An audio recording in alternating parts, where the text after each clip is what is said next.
one of the best bottom lanes. At 6, you blow both ultimates, you burn summoners, and for 5 minutes, you have a free gank in bot lane. And they did it twice more. They got 3 kills out of that. They got first turret out of that. If Ashe Zyra is going to be like part of the style of G2, this could be very successful for them, snowballing through bot lane and using that to get a lead to play their mid game out from. All right, well, let's jump right into Champion Select then and get this one started. Right off the bat, taking out the Jace here for the solo laners. That will be 1 carry unavailable. Ashe, not a huge surprise as far as being banned out here. I was more expecting it from the Flash Wolves side.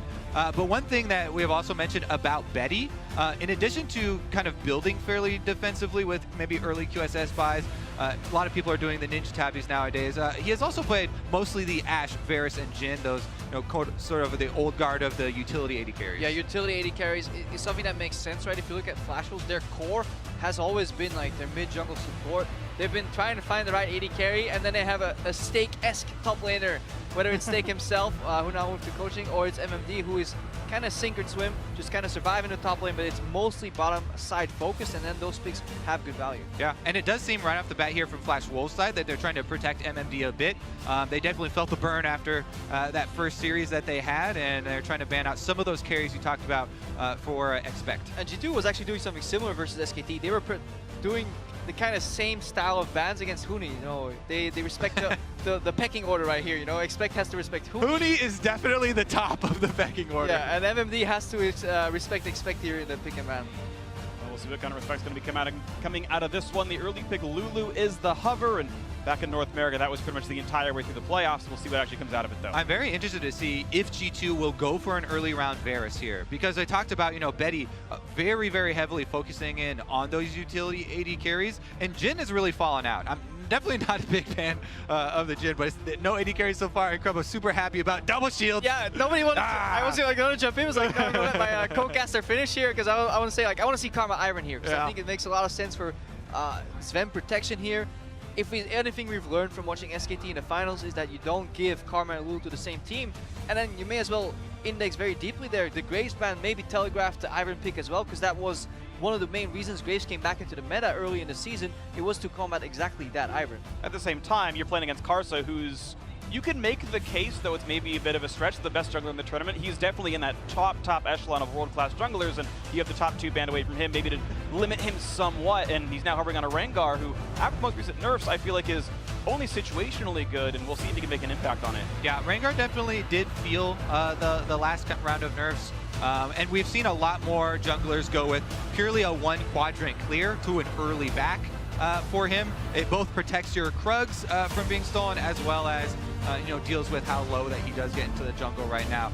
There is being said, yes, he can use Ivern's bush brushes against him a little bit for extra hops, but as you said, very situational. And this is where the debate comes in. When you second rotation and mid on blue side, teams have to decide, do we match that mid laner immediately, or do we preserve the Karma or the Lulu flex that we've seen in the past? Like SKT, for example, here would never pick a mid laner, would never pick the Rise. They would just flex the Karma, end up playing it mid lane into the LeBlanc and be fine. However, G2 Esports seem to really value the push that the Karma brings as a support, and they're fine taking the Rise matchup. Yeah, as well as not even just being fine with the Rise matchup, but a lot of mid laners actually really liking that one into the current LeBlanc that you do have to worry about so much. So we'll see what the second round does come through here, because as you said, all the roles actually were matched here. Yeah. So it's not going to just be that power focus on the unmatched role, rather the power champions. That leaves the counter pick for top lane. So in some worlds you could go for some top lane bans and pick the best tank remaining. So go first pick Gragas take here, a Shen or something, or Gragas. Still has the counter pick here, so maybe just get a good AD carries for Sven, leave the counter pick to Expect, and then G2 should have a pretty well-rounded shot here versus Flash Wolves. Yeah, and I think that Flash Wolves would definitely love a tank v tank matchup for MMD, because I talked about it a little bit, but yeah, MMD even in their home league had some trouble during laning phase. He doesn't have the best CS numbers versus even domestic top laners there, and would love to just go tank v tank.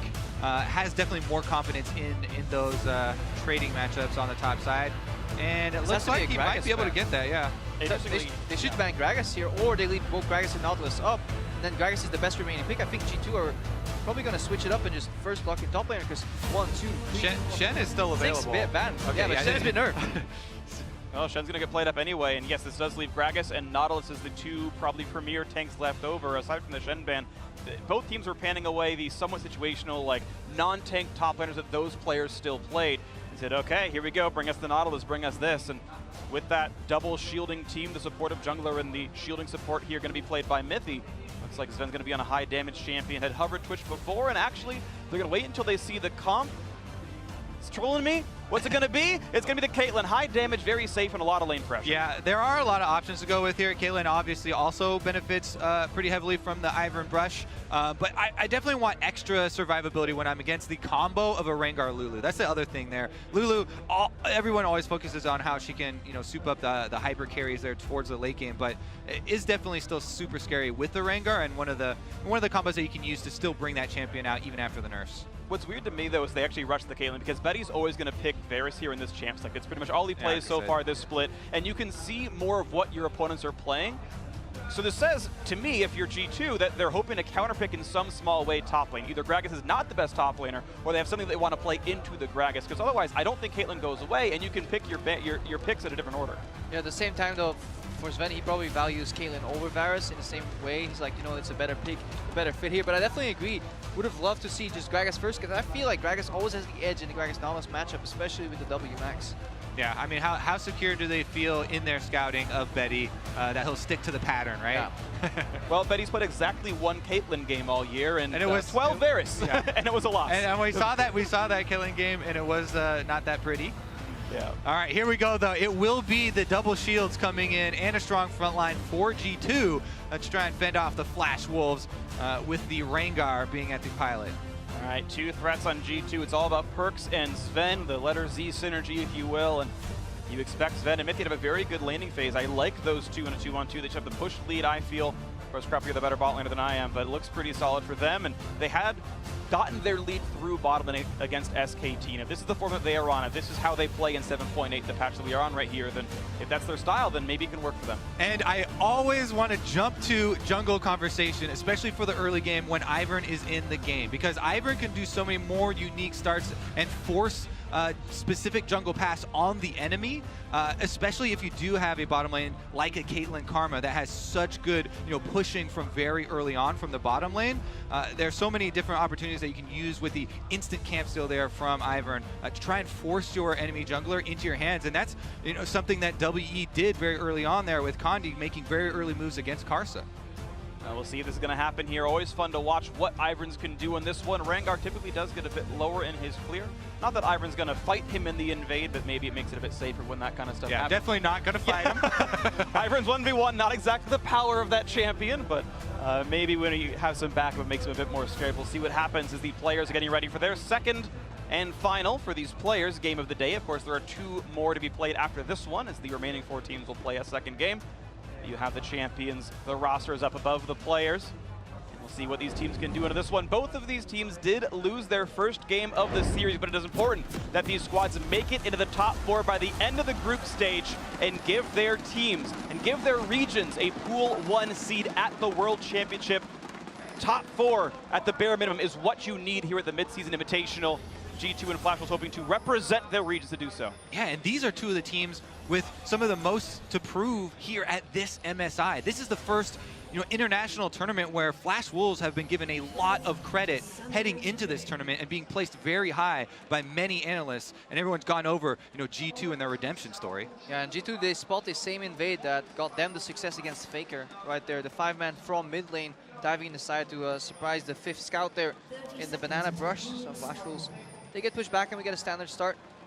Jumping back on that jungle matchup, Kobe, I do think it's also great to see that Ivern can just quickly visit lanes much easier than a Rengar can. And in this style where it's all about bot lane pushing and just pressure and then moving that pressure somewhere else, Ivern definitely is something we need to track to see what Trick is doing with those little visits. I love, as soon as you get Daisy, as soon as you get level 6, that's so much just...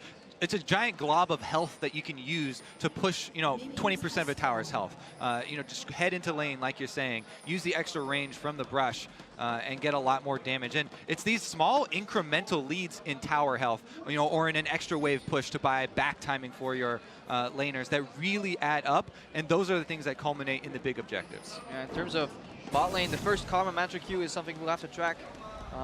I do love the evolution here of top laners learning their place. Gragas, even to Raptors, will have to put a barrel and then walk the long journey back to the top lane. That was actually a super sexy jungle start there. I know you're going to love it, Crepo. The double ferocity off of the blast cone for the Rengar combined with the super leash from the Gragas barrel. Well, let's see. Is he going to kill that red buff and use his trinket ward right here? Kobe, a completely new tactic, definitely not long existing already. The pinnacle of the Rengar clear on this red quadrant. I know Crepo super in love with the trinket ward over that Krug's wall just for extra vision. By the way, yeah, not new. That has been around for pretty much the duration of Rengar, but he is mixing it up and going back to the top side here. Let's take a look. Yeah, so Karsa heading back to the top side here. Going to grab the Wolves pretty easily on this one. The heal on the red buff helping as well. I don't know the Ivern jungle pass that well. I don't know if he's able to protect his own blue buff by doing this, but he will not lose any of his jungle. He basically gets access to the left side and doesn't allow Ivern to set up 3 camps, go somewhere else, and come back. If he goes for triple clear right side and bases, he could lose way more of his jungle.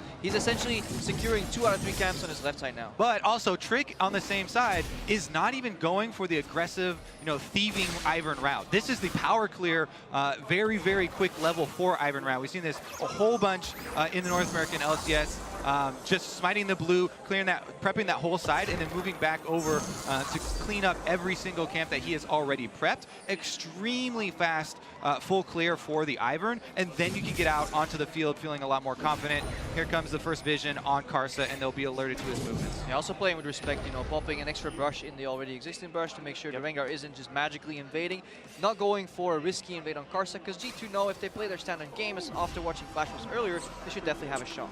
Yeah, and right now you're going to see that first recall will come to Trick. He'll have plenty of money to spend. Maybe he'll go Boots and try to get around the map a bit more. Karsa going to get, I think, level 4 off of the Gromp to be a bit slower on the overall play. Nice trade down to the bottom lane. Betty actually getting plenty of damage down onto Sven, but you're seeing a 9 minion lead. As Crepo points out to be on the screen, G2 are getting the minion lead early on. I'm sure you saw that one yourself. Yeah, I looked at it too, but I was like, I'll give you credit, Crepo. Yeah, back to your Ivern point though. The other thing about it, as far as the full clear recall, it always involves a tremendous amount of vision. You upgrade for your extra wards from your jungle item, as well as bringing the extra 75 gold for the control ward. And now he's going to try and go contest Scuttle Crabs here. The bottom one actually still up, so he is going to be able to prep it. No smite quite available yet, but he should be able to contain vision of that area long enough for the channel to complete and not have to expend it. Your flashes with Ivern are very, very important because those are what you use for your instant counter jungling. And those things are very good for reactive gameplay, which is super important for the junglers at this stage. You see a big trade in the mid lane. Perkz does still take the backside of the chain, but looks like he came out ahead in health with that one. Both have gotten their first recalls off. Maple TP'd to go back into the lane, so that is at least a cooldown down that Flash Wolves cannot use. Perkz otherwise equal in the lane, Maple the same. And I think both teams are happy with the start we're seeing right here. Like G2, they get to take it slow. Perkz gets his tier on first back. Maple can accelerate his pacing and his basing a little bit with that first teleport. Sven and Mithy have a CS advantage, but then Betty had that good trade. So everybody is just okay with the way it's going. Everybody gets a little something here from Crepo. Definitely true. Expect a half-life, though, after both top laners have used teleports now. MMG just used his to get back to base.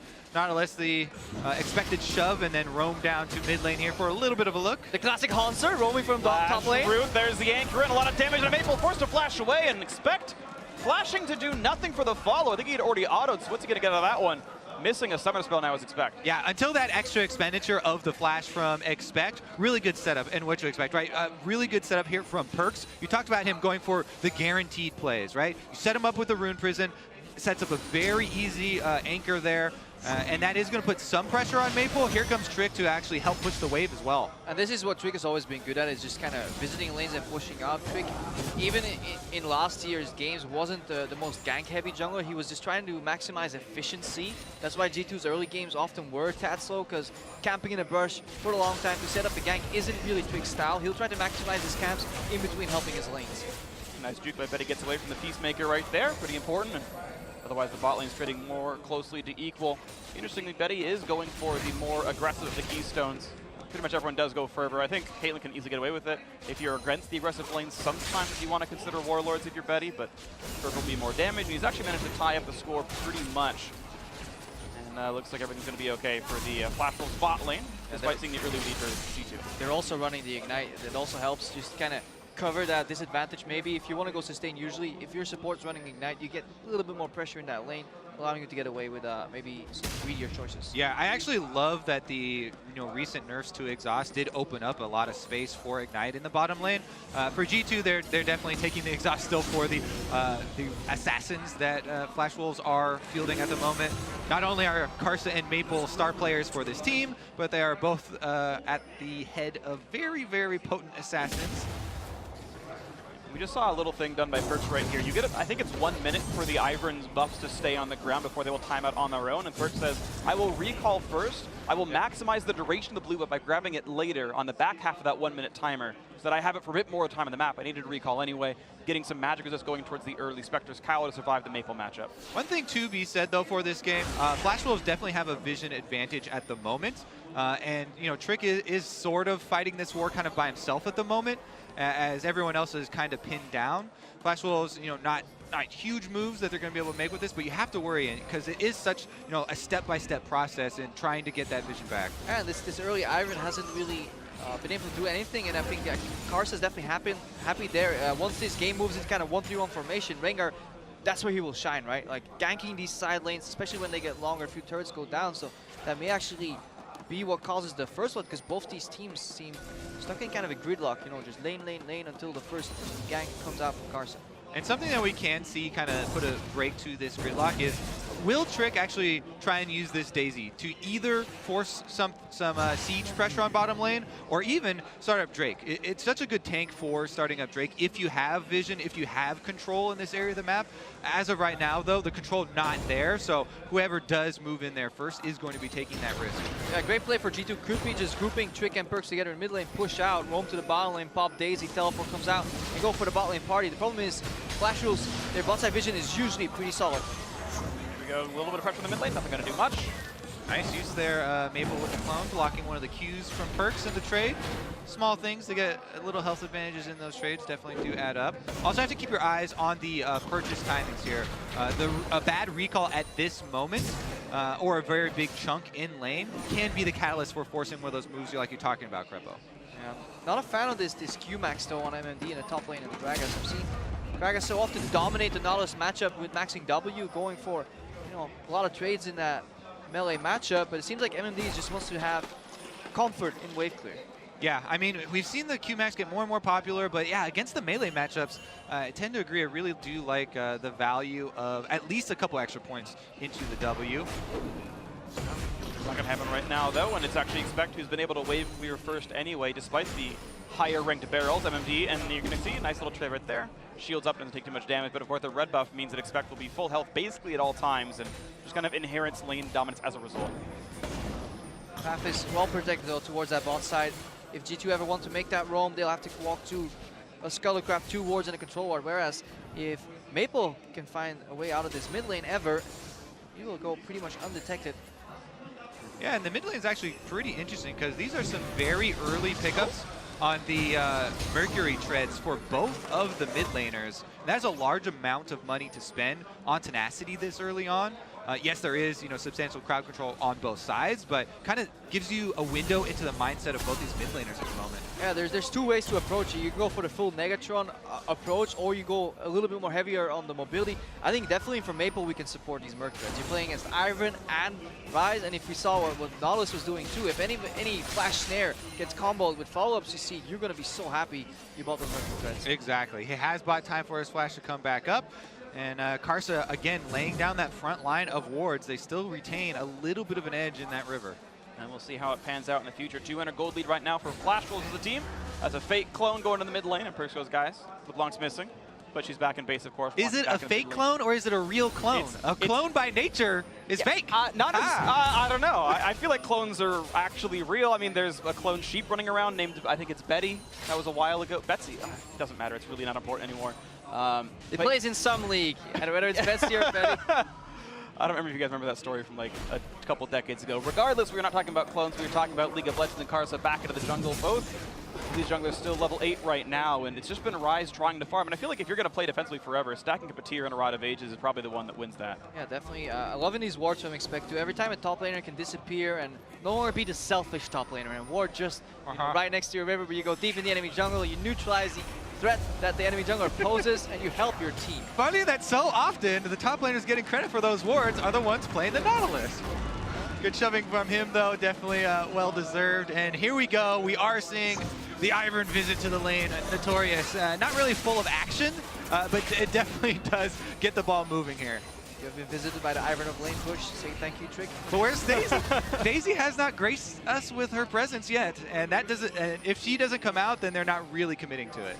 All right, now Mabel is committing to killing a ward and does get rooted, but no one's really... All right. No harm, no foul, and that control ward will regen out of being out of combat. You can kind of see how tentative both teams are playing this too. And this also, we have to remember both these teams lost their opening game. Yes, there was a very formidable opponent, and G2 were probably expecting to lose their opening game to SKT, but also Flash Wolves, kind of reeling a little bit from their loss versus WE. In most predictions, G2 were slotted for 0-2 today. That would be an acceptable result. The only thing people were kind of talking about is like, will they tilt if they indeed then go 0-2? And now they're taking an ultra safe approach here. But they're so comfortable in their scaling. Their late game is more than fine with the Ryze and the Caitlyn, and that's also how they have played so often domestically in Europe. Going for kind of the 80% plays in the early game, knowing that late game, especially putting their money on Sven and Perks, will net them the win. Definitely true. With the way that the support items now work with shielding champions and the buffs that you can get when the locket starts coming in on top of the redemption, there is a lot of safety in this G2 composition later that they can rely on, and they're kind of looking just to get to that point at the moment. Caitlyn starts to build up the crit multipliers, and they just really have to rely on protecting her. On the other side, if we've watched a lot of Flash Wolves, we saw great synergy and target selection. When these guys enter a fight, especially later in the game, like they can really take a guy down. So it's going to be really fascinating to see whether Karsa, Maple, and potentially even Betsy can all focus the same target fast enough to get to one iteration of shields, but kill them before the second. Maple's LeBlanc specifically has been one of the most enjoyable LeBlancs to watch in team fights, in skirmishes, all over, in all aspects of the game. Very recently from him. It's incredible to see the openings that he can get with this champion and really make it work even against the more solid setups. All right, well, you can see the risk aversion there from Perks. He's killing a ward and says someone might show up on the screen. Time to ult away. Yeah, safety first, Yep. He does get the control ward, and that is when the game slows down, it's never going to go straight to a kill. It's always a war for vision first, especially with two teams that are so similar in their approach. Kind of top laner on the island, junglers that value efficiency, focus around bot side, but none of these mid laners are letting each other roam. They're just constantly contesting that vision, trying to get the push. It makes for a bit of a boring game, but the beauty's in the subtleties. No, it's not going to be boring. We're going to have a record set today. Earlier, Faker was the fastest first blood in MSI history, and here in 25 seconds, we will have the slowest first blood in MSI history. 15 minutes, 7 seconds, the record here. G2 could set both in the same day. Oh, baby.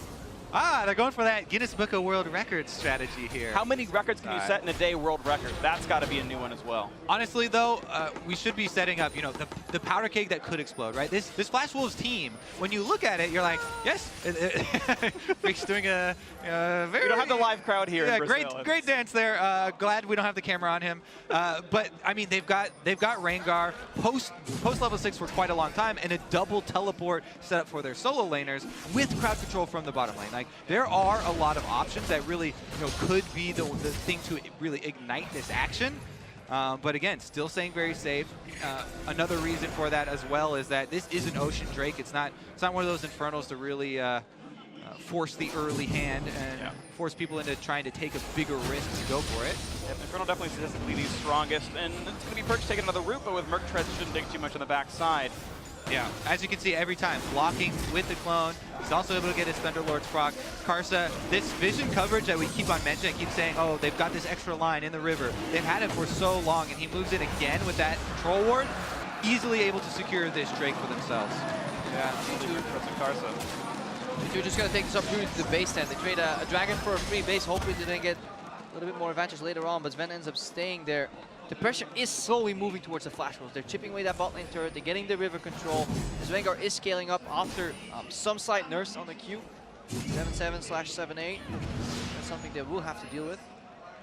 As you mentioned, health lead for the Flash Wolves bottom turret. I'm going to check into the mid as well. And pretty much no damage on the Maples, and a little bit more actually has been dealt towards Perks, so mid lane turret pressure as well, and as I check the top, Expects is down to half, and MMV's barely been touched. So yeah, the slow laning phase, you're seeing the gold is practically the same, 300 up, but all three turrets have taken more damage. And of course that Drake lead as well, which will pay off at some point during the game. So Flash Wolves in very small ways are winning so far. And it doesn't, they're not really concerned with the pace of the game. You can see everyone's buying a little bit of defense for themselves as well. Maybe because we're a little bit of another trade here with Perks. The only boots that we've actually even seen them purchase are defensive upgrades for the boots. The double Mercury treads, and then Betty with his love of the Ninja Tabby once again. Everybody getting at least a little bit of survivability for themselves as they prepare for this mid game. So you expect starting to get pushed around a little bit here in this one. You saw him kind of anchor cross away down to half HP. Likely doesn't want to use teleport to get back to lane, but otherwise sitting at half health, not ideal. Good chunk on a sword art actually. Eat a trap and take so much damage. You gotta block that, don't screw it up, and Betty's gonna take over the shot. Yeah, this is what's tricky about these long laning phases that span well into 15 to 20 minutes is that as a support, you can no longer contest an AD carry. Early on, your base damages are very similar. Right now, this guy's sitting on BF Hurricane. You're not going to win that trade, so suddenly Sordo has to play backwards, which means it's Betty in the front, but he's just playing safe in his farm department.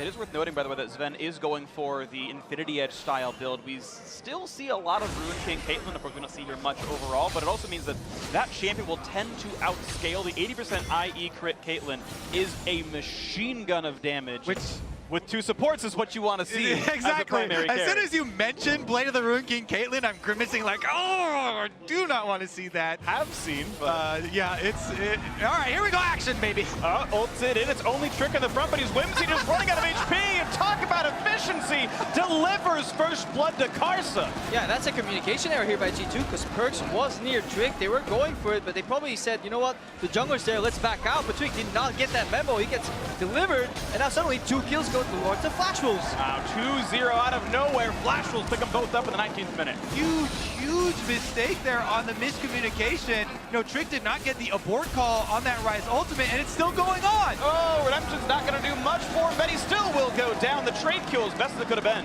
All right, so these are 2 reactionary plays. When your enemy mid laner goes bot lane, you never match. You go cross match through the top lane, find himself surprised there as well, tries to defend the turn and falls. Perks, returning from his first failed mission, just pushes up mid and goes back bot again. So this is then Betty and Sword slightly overstaying here.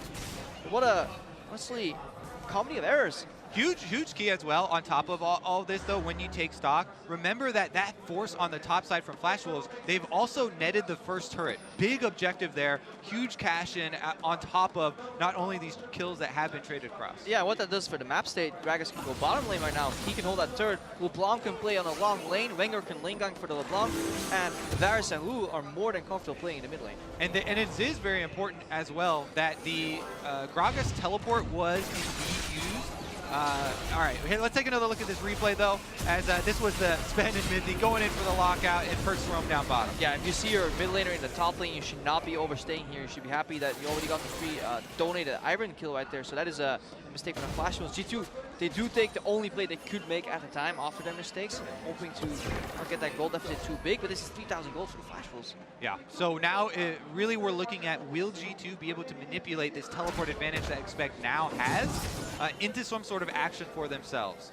They still are on a decent path for Sven, trying to build towards his IE. That is very important to really get a lot of value there, but Flash Wolves have jumped out to a pretty crucial mid-game lead here. Yeah, it's 3,000 gold plus a Drake. This is a pretty solid situation to be in right now. Statistically, you're looking at like a 70% win rate with a lead like that, and it's pretty likely that Flash Wolves can keep running this one out. If Sven does start taking over the game, then great, that's going to be G2's comeback sort of mechanism, but with about 100 mana just on Maple, he's certainly not going to die to Perks anytime soon, and you can see MMD and Karsa building pretty defensively for magic damage as well. We'll see what happens as they're starting to take over this top jungle. For G2, it's all about catting. CC layering, you know, snaring the trap, you know, with another snare, hiding in the bushes, protecting Sven. He has shown great mastery of this. OG Niels back in the day is used to be playing around, but at a deficit, can G2 still do it?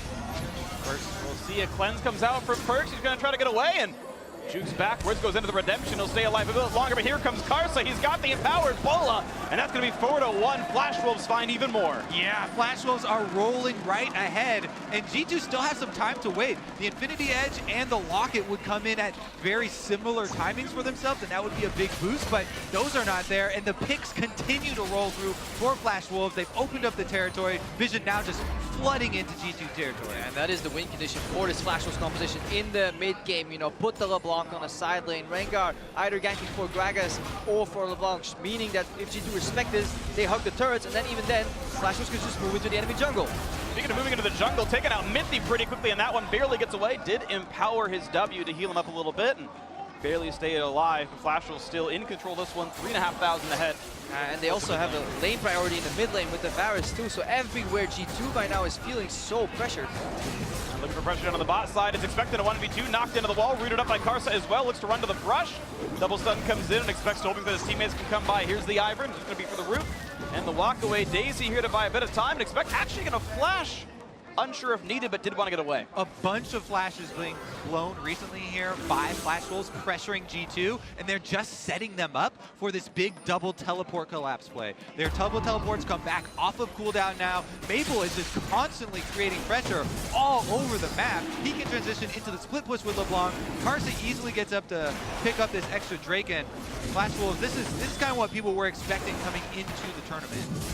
Ocean Drake does have some level of value, specifically for Betty, who, unlike in the beginning of the year, you're seeing a lot of Tear the Goddess on Varus. This time, no mana regen, so the actual regen that it provides will help him maintain lane pressure for longer without having to recall. There's going to be some level of pushback for that.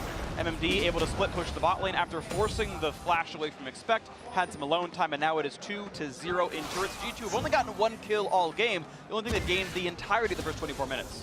Well, Buddy loves these like hyper-efficient defensive AD carry builds. You know, the PD for the dueling potential, Tabis to come on top of that, so it's not the most damaging. Next. Yeah. And he goes to extra next. And to be fair, though, MMD's winning his 1v1. Maple's arguably winning his as well, and Karsa's running around killing people. All you need to be is an ult bot at that point, so, I mean, this style will work. It's a style that Flash Wolves used all year. Yeah, it's kind of what I mentioned before, where everybody's building a little bit of their own defenses. So they're kind of taking out the single kill over, going over to the other side kind of pressure there. That being said, if you're rooting for G2, some of those key items are coming in now. That Locket and Infinity Edge that we were talking about have come in for them. They have to still fight their way out of this hole, though. And right now for G2, it is defense mode. Yeah. Caitlyn traps, brush from Ivern. They're trying to hold on. Keep that mid lane turret alive. That's the last bastion for G2 Esports. If they lose that, this style of pushing the side lanes and pinching and collapsing and moving into the enemy jungle from the Flash Wolves will be too much to bear. But if they can keep this up for maybe 5 minutes more, then we're looking at a completely different game. You know, the longer we move into the late game, Sven has the potential to carry this. I do want to point out, it's actually a different build from LeBlanc as well. I feel like we've seen Gunblade LeBlanc almost exclusively for the last 2 months since the most recent round of nerfs. This is completely standard Merlinomicon, Abyssal Scepter into probably Void Staff third. Just, it's not as much of that sustaining duelist, it's the conventional mage items. All right, here comes the extra pressure from Flash Wolves, just trying to chip away at the turret. They get a little bit more of the damage, but G2 still farm for late mentality, defending as best they can. And not a Flash Wolves, they need to constantly change it up. Move top lane, move mid lane, move left and right, up and down, constantly try and surprise G2, because that has been their main weakness even over multiple iterations of this roster. It's when things rapidly change, that's when G2 starts suffering, and the communication isn't fast enough. Here comes the dive. Block is going to buy a bit of time. Solo redemption, but the turret's already gone down. That bastion has been destroyed, and G2 forced to retreat anyway. Flash Wolves still the team with the lead, taking over more of this map. Crucially there, you know, Sven did get out, but he burned his flash. And they have a bunch of shields coming through, but G2 now, I mean, these things will slowly start to take their toll, and Sven is definitely the key to this composition, pulling off the defense here. Yeah, but it's Flash Wolves who have been the ones pulling the trigger. It's Flash Wolves who have been winning this game. G2 is like, we'll wait and scale, but until that scale shows up, it's Flash Wolves just pound for pound playing a whole lot better on this one, hoping to be the heavyweight in this matchup, and now looking for a bit more. Is Mabel touches down and takes out Mithy by himself in front of Trick's face, doesn't even care. And this is actually very crucial because Flash Wolves are in a partial reset. 2 of their members are in base, loading up the stock, you know, getting the wards ready to insert into the enemy jungle, and they take out the enemy support, which means 5v4 on the map with full side stones. Flash Wolves can get control. I think they were fully fooled by that clone there from Maple. Really good manipulation right there, and he does get the cheeky kill onto Mithy. Also reduces a lot of their ability to fight back in the vision wars here, as the war over this defensive vision is very tough when your support is not on the table for even a few minutes. Yeah, we get to see, we talk so often about Karsa and Maple, the duo. But something that we then forget is that Sword Art and Karsa are also a great unit in terms of taking control of any area between two pushing lanes, and that's what they want to do right now. Deep red side, set up that vision, have Maple push that top lane. The more vision he has, the deeper he can push as well, the more pressure you can have to then put even more vision, eventually isolating this Baron. All right, here we go. In with really the clone. He uses the other one to walk back and immediately changes directions with it. Usually won't expect, very quick changes in directions. You'll see that sometimes from Shaco players as well. Right after using your ultimate, you'll press R instead of actually moving your champion. Pretend to be a clone, fit right in, just like Westworld. Fake clone, all right, Kobe? That's what it is. We brought it back. All right, there you go. He was a fake clone in that one. It's the real Maple, and we are into this one. It's a 6,000 gold lead, says Flash Wolves. Looking to improve to 1-1, powering to be at least top 3 in this tournament. Some said number 2. They did lose to Team WE earlier, but Flash Wolves could still continue their chain of... That's actually a really cool mechanic right there. The control ward in the pit will disable a ward, but if you play versus Iron, you should always try and kill it, because he can put a brush around the ward, and then the control ward no longer works. It's actually really hard for you to then kill that ward unless you can go and sweep it. Until the brush times out, right? Until the brush times out. There have been some other changes to Iron and Baron interactions. Sadly, we won't be able to see them because you used to be able to hide Baron in the brush. At least now you have to make a wall of brushes to deny the vision, because you can no longer hide epic monsters in a single brush. Got even more like a smoke grenade here in this one. Maple still playing a bit of split push, not willing to attack the ward control, not quite enough in the jungle to feel safe. Turns out he did have some time, but again, it's a risk you don't want to take when you're already up 6,000 gold. He's going to retreat for now. Yeah, right now the Flash was looking to get the mid push every single time. Now trying to challenge Trick here. He has to flash out, get a ward, go back to mid, push in more wards, and that's going to be the cycle. Not even an ultimate used there, or one longer than the LeBlanc ultimate for Flash Wolves, and they continue to get these long cooldown summoner spells available, though. Rooted pops the Zonias to block not a lot. Ulti used by Rengar running back to the bot side. They're going to find Trick on this one. Ivan going to run out of health. He's going to be taken down. That's a killing spree now for the Flash Wolves jungler. Looking for Sven as well, down to 1/3. Redemption's going to heal him up, but there has been no front line for G2 to stand behind. And this is where G2 is not used to the way this is going. When you contest that division domestically in Europe, they would just see the team, retreat, go back for the mid push. Right now, Expect goes for a panic teleport. Well, get cancelled.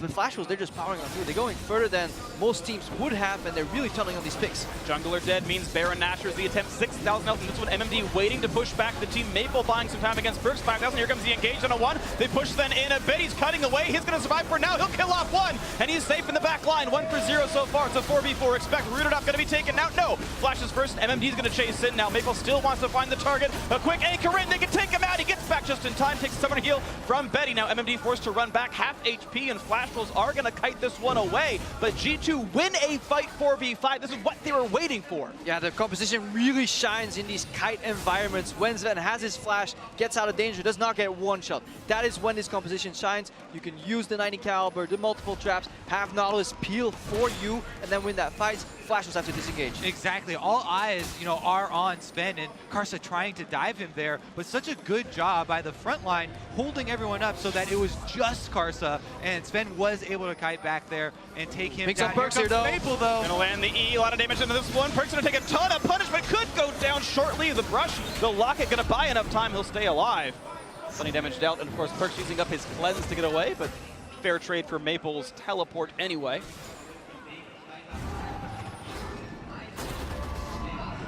Have to be wary, because even though the proactive offensive play has so far found a lot of success here at MSI, one of the things of old that we used to worry about with Flash Wolves was kind of timing out in the game.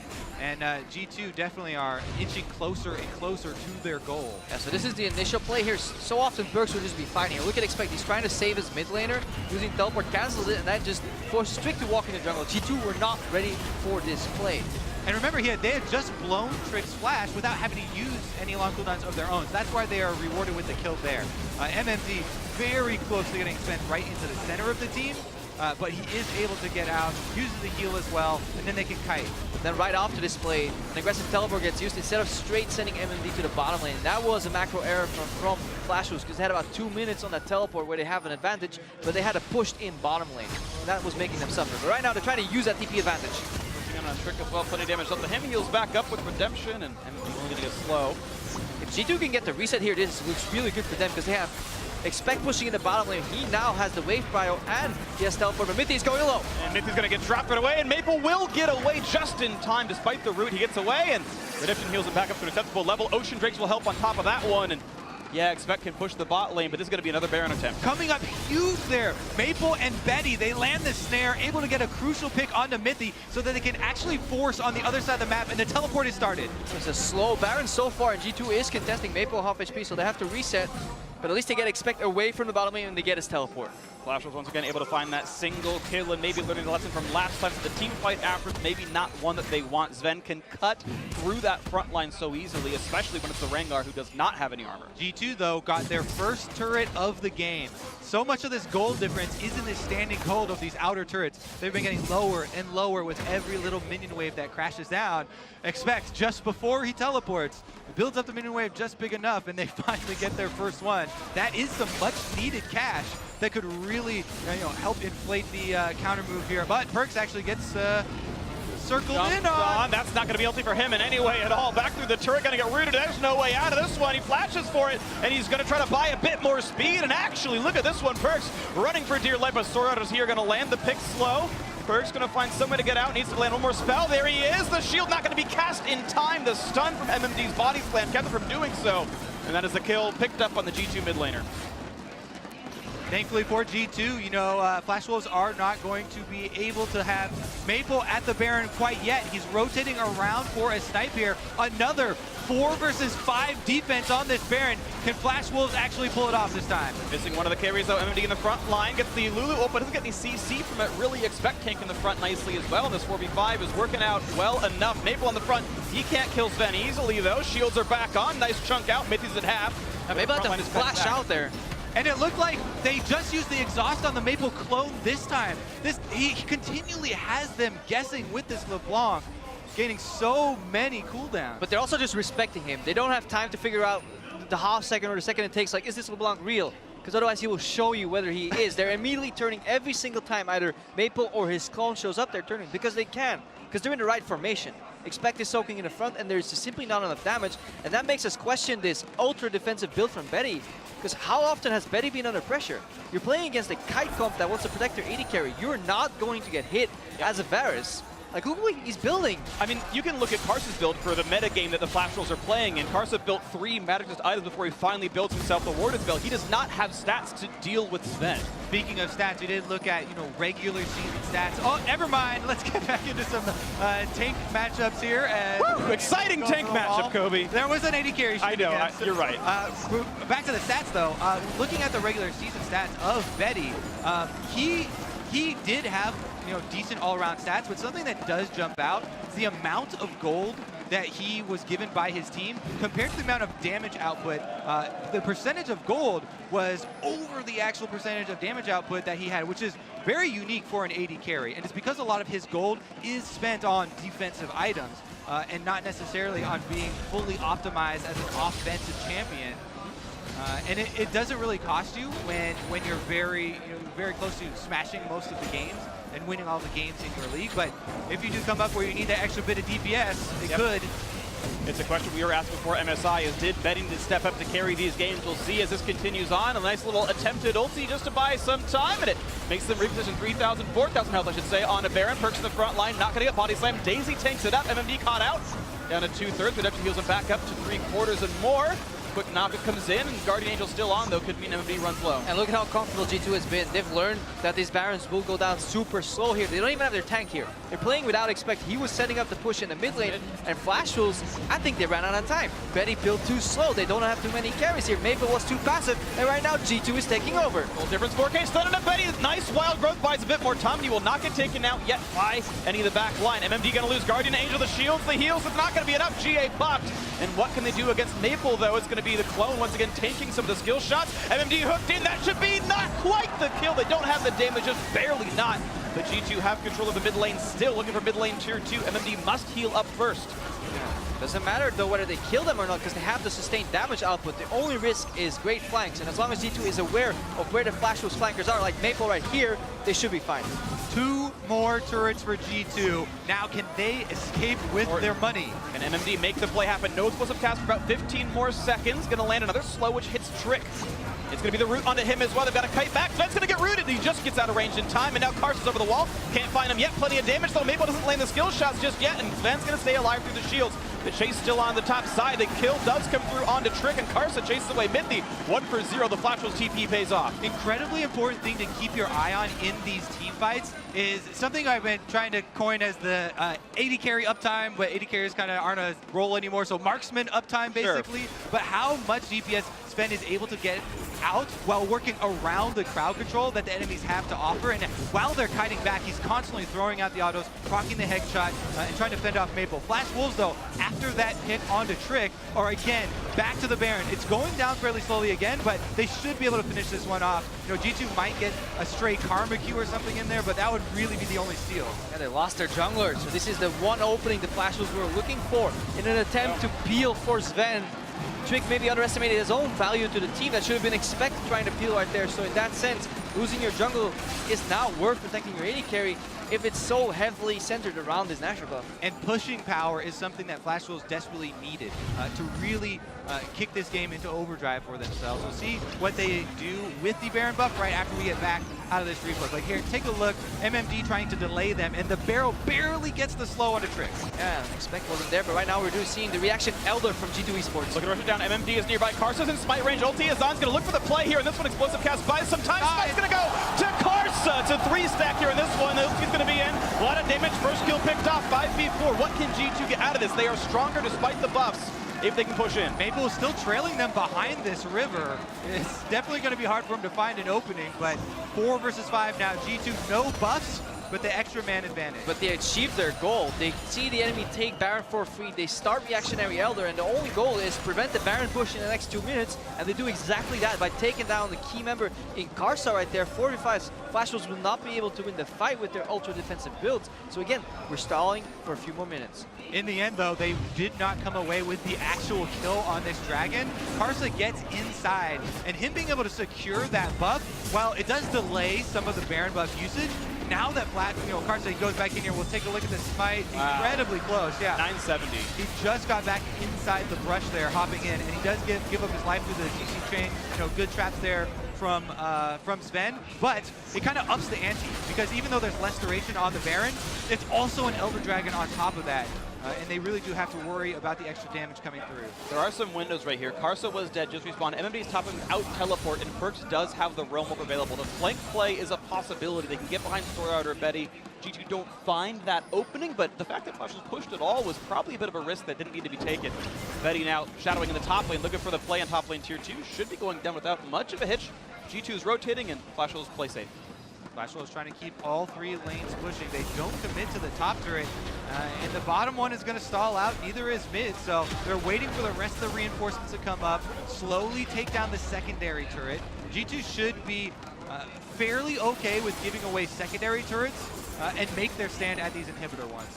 Makes the gold lead 7,000 right now. Karsa happy to take away jungle camp repeatedly as well. Certainly a slow-paced endgame for Flash. There's no way of pushing this one too quickly as they continue to wait on the siege. Banner of command done for Mithy, can maybe help keep the waves in a decent spot. Yeah, I really like that banner pickup because there's already one locket available. Sven is staying alive, and the only thing you need in a game that has been so condensed after the Flash Wolves were always playing in the same area is just slow pushes on the side lane, because it will free you up after Flash Wolves are so desperate for these picks. Banner for expect as well, so double banner really trying to spread the map out a bit more and allow the 5-man group to stay together. There is one in the bottom lane, for example, so all G2 right now need to do is hold this top lane, and then Baron can fight his way out. Rengar has popped the ulti. Cards, you can see where everyone is. Finds no openings though. The mid lane, top lane wave going to be cleared easily enough. There's a defensive Zerat in the bot side as well from what I saw. Was that? No, that's a ward. I'm silly. Sorry. Yeah, Maple still holding the Baron buff on the minions in the mid lane though. They do get that turret. Locket shield buys a bit of time though. Turret's going to go down. A lot of CC on towards Betty, but he's not the primary threat. Mithy forced a flash away. Maple takes him out of the back line. anyway. The flash means nothing. That's a 1-for-0 so far, and Karsa stays healthy. Expect to be next up. Chain's going to be onto him, going to get flashed away. But Karsa maybe over Chase. 2 more attacks will do it, but Sven can't get the autos in. 1-for-0 so far. Still looking to keep the siege moving. So Baron is timed out. The Cannon walks in and takes the aggro, and we're going to keep pushing. What a look from Maple there on the side, though. So much DPS coming from this LeBlanc. So many re-engages on the cooldowns, and that pick is enough for them to get inside the base. So 5v4 means they can keep going with the turret dead. There's nothing left to defend them. The Ocean Drake region going to help keep the front line a little bit healthier. The G2 going to look again for the 4v5 to kite them back. We know Sven can do plenty of damage here, and so far he's okay. A bit low. Once again, the ulti's back up looking for Betty. He's pretty far in the back line. MD going to get caught out. Going to lose the Guardian Angel. They finally hit him enough. And Maple low as well. Down below 1,000. This could be a killable champion. Here comes the re-engage towards MMD. Oh, a minion tanked the anchor. An explosive cast disengaged pretty nicely. MMD over the wall. He's going to be fine with this one. Roam over to Chase. They should catch him out of this one. Rune Prison, if you get the vision, yes they can. That's going to be a kill picked up. Plus the Guardian Angel down. Now G2 in a 5v4. Yeah, we see the change in approaching from Flash. They can't take Sven down, so they're trying to attack the support system first. We're seeing more focused onto Mythy, onto Trick. If G2 can adapt for that, they can fight their way out here, because Burks and Sven were untouched later in the fight. And we also see, once a few key cooldowns get used, Flash Wolves, they're running out of damage again. Exactly. The key is target switching here. After you see cooldowns pop, after you see shields go up, and then Flash Wolves do a very good job at that. But it's right back at it. G2 striking back. They're able to chase down the front line, and that means that Flash Wolves have to open their doors. 25 seconds till the top laner's back up. They could go for a lot here. They won't go for Brother. They're not going for the end game push, just the mid inhibitor and back out. Sven cannot scale any farther. He is full end game build, full damage. Ruin King last. I think it's a great choice here as well. And so Sven can't scale anymore.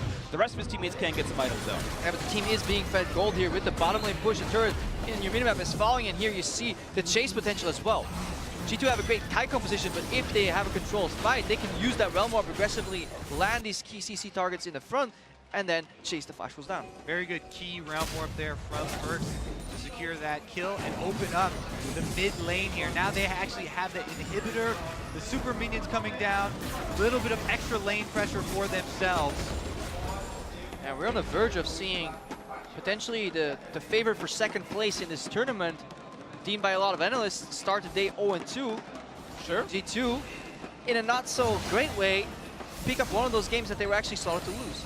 Absolutely, and they looked okay against SKT. G2 might be the better team, a better team than we thought coming in, but of course it's still a 7,000 deficit to work through. Meanwhile, G2 have done a pretty good job of funneling a lot of extra farm into Sven as well, and he has actually completely peaked out here. Full item build, already swapped out the boots for 100% crit chance. For, exactly, for the extra Phantom Dancer there, and he'll have to rely on that for the speed, but the DPS is going to be insane. I wonder if Flash Polymorph from Sword Art is actually the key to win this game. Because Kaylin with all those items, yeah, you can just get a Hex on her. Yep, no Mercurial in there, no Mikhail's either.